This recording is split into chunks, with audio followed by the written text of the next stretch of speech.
Okay, let's do copper rolling offset number 1. So typically your rolling offset is going to end up being with copper, and don't get stressed out with the rolling offset one. Again, this project should only take you 15 minutes max to do the math, but try to get it down within 5 minutes.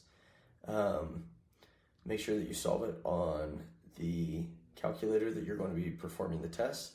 And if you don't have these PDFs, the link is in the description below.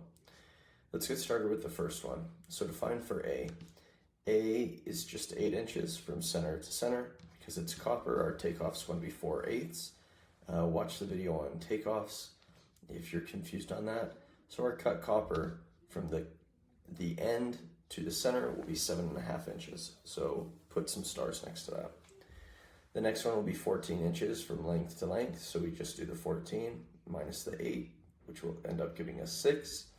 6 minus the takeoff, which is 4/8, gives us 6 4/8, or 6.5 is what our cut will be. Now for C, C is going to be 5 inches here. 5 inches, and then our takeoff of the T is 4/8. Our takeoff of a 45 is 3/8. We subtract both of those and we're left with 4 1/8. D, now here we get into the rolling offset. So we're not going to lose sleep over it. It's just the rise and the run, which is 5 and 8. So 5 squared plus 8 squared equals 89. Then we're going to take the square root of 89, which ends up being 9.43. But remember, we're not done with that. Don't end there. Then you need to times that 9.43 by 1.414. So our total length ends up coming to 13.3. Of the 13.3, we had 2 of the 3/8, so we subtract 3/8 for the 45, subtract 3/8 for the 45, and we end up with 12.5 inches right there. And we're right on our way. So E is just 4 minus the 3/8 from the 45, minus the 4/8 from the 90, and we are left with 3 1/8.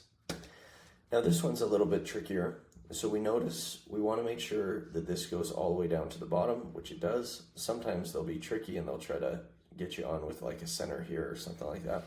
But it's 14 inches from the top of the MIP to the bottom. So what else is in there? Well, the only thing that's in there is this 8 inches here on the rise. So we're just going to do the 14 minus the 8, and that will give us from the top to the center, which is 6 inches.